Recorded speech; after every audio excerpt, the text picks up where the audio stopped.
Yon, what's up mga kamaster? No, so sinipag tayo ngayon mag content mga kamaster. No, so mayroon tayong gagawin dito. Nissan Caravan Lolo na to mga kamaster. Ang natatakbo nito ay sa 400,000.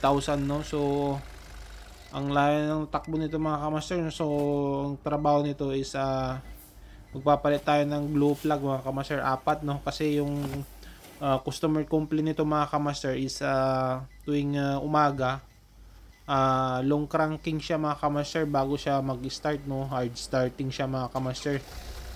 Chinek natin dito. Pag napa-start mo na siya kasi ng isang beses, ano na siya, one click na siya. Pero pagka umaga pa lang, long cranking siya mga kamaster bago mag-start, no? So chinek na lahat ng mga fault codes, wala naman. Tapos inobserbahan, iniwan. Tapos yun nga ang napagdesisyonan is pagtan ng glow plug mga kamaster, no? So medyo mahirap-hirap to mga kamaster. Kakain to ng oras kasi nakatago yung glow plug niya mga kamaster, nasa ilalim ng upuan sa driver side, no? So itong tatanggalin natin ngayon mga kamaster. So yun, no? So tinanggal na natin yung upuan mga kamaster, no? Diyan yung ilalim ng upuan sa driver side, no? So nandyan yung glow plug mga kamaster, no? So medyo masikip siya talaga pagkadating talaga sa mga Nissan mga kamaster. Papahirapan ka talaga ng mga Nissan. Ano talaga yung design nila, masyadong parang European car na rin. Hindi gaya ng Toyota na ano lang siya, parang friendly lang siya, maluwag siya. Ito puro sakit, oh. So yun, ang dami nating tinanggal dyan mga kamaster, oh. Nandun yun lang yung isa yung pinakamahirap tanggalin, no? So hindi siya makakalabas hanggat hindi mo tinatanggal yung ano na yan, yung intake pipe na yan. So yan mga kamaster, no? So yan, baliktad pa yung ano niya, yung nut nung clip niya mga kamaster. Yung nut ng clip niya dito pa sa likod, kaya binaklas ko pa yung cover nito sa likod. Buti na lang mayroong cover, kung hindi puputulin ko na yun at papalitan na lang. Yan ang pahamak, no? So sa mga gumawa na ng caravan na to mga kamaster, no? So apaka ano talaga to, kakain talaga siya ng oras mga kamaster. So yan, natuumpisa na natin babaklasin yung glow plug mga kamaster, no? So yan, at isa-isa na natin yung tatlong glow plug dyan mga kamaster. Is madali lang siya kasi nandyan lang siya sa may labas mga kamaster. Pero yung isa, yung pinakadulo, yun yung medyo mahirap tanggalin mga kamaster, no? So yan, yun, yung pipe na yan, hindi ko siya makatanggal kasi parang may ulo siya sa baba. Hindi ko siya parang hindi ko siya matanggal, kaya yun, so dinukot ko na lang dyan, nilihis ko na lang siya, ginawan ko na lang na siya ng paraan, no? So para lang matanggal natin yung glow plug kasi yung glow plug niyan is ang hahaba mga kamaster, no? So hindi siya lalabas talaga. So yun, baka may ma-encounter kayo ganito na glow plug, long starting siya mga kamaster, long cranking I mean, sa lalo na pag sa umaga, maglulong cranking siya mga siguro 2 times. Talagang kahit start mo siya, ano lang siya, nagka-crank lang siya pero ayaw siyang start mga kamaster. So ang napagdesisyon ng palitan is yung glow plug mga kamaster kasi wala naman siyang DTC code mga kamaster. At chinek naman yung mga ibang possible cause at okay naman. So glow plug ang papalitan natin mga kamaster, no? So yan, at patanggal na tayo mga kamaster. Tinatanggal na natin. Habang tinatanggal ko pala yan, nagdadasal ako dyan na hindi siya maputol kasi delikado yung pag naputol yan mga kamaster. Nasa loob pa naman siya ng tappet cover gasket mga kamaster. Nasa loob siya ng engine mga kamaster. Yung iba kasing glow plug nasa labas ng engine, yan kasi old model nasa loob. Pero mas gusto ko tong old model kasi madali siyang matanggal kasi nandun siya sa loob, nababasa siya ng oil.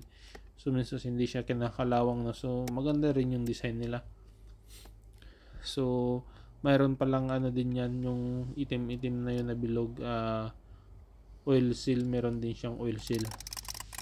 So nung tinanggal ko siya, malambot din naman siya, akala ko matigas eh. Kaya iningatan ko talaga siya kasi mahirap na pag maputulan tayo dyan mga kamaster, no. So yung pinakadulo at mahirap tanggalin, buti na lang may butas yun, no. Yun, dun ko siya pinalusot, may takip. Naku, kung wala, hindi ko may papalabas, baka butasan ko talaga yung barinahan ko para mailabas ko lang siya. Kasi yung ano na yung bracket na yun is naka-fix yun, naka-welding, hindi siya naka-nut lang, no. So yun mga kamaster, natanggal na natin yan. So kaya pala siya hard starting kasi ano na siya mga kamaster, ano tawag dito, pundi na siya mga kamaster. So yan yung pangatlo na yan, no? So parang ano, may uka na yung pinakadulo niya. Yan kung nakikita nyo, yan parang may uka na siya. So pundi na yan mga kamaster, no. Meron namang supply siya papunta doon, kaso yung isa dyan is pundi na mga kamaster. At ito na yung ipapalit natin mga kamaster, no, yung bagong glow plug mga kamaster. Tignan nyo yung pagkakaiba.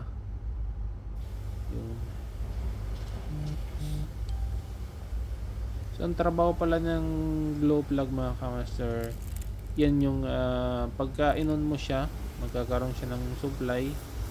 Tapos yung supply na yan is positive, tapos yung glow plug mo is naka-ground.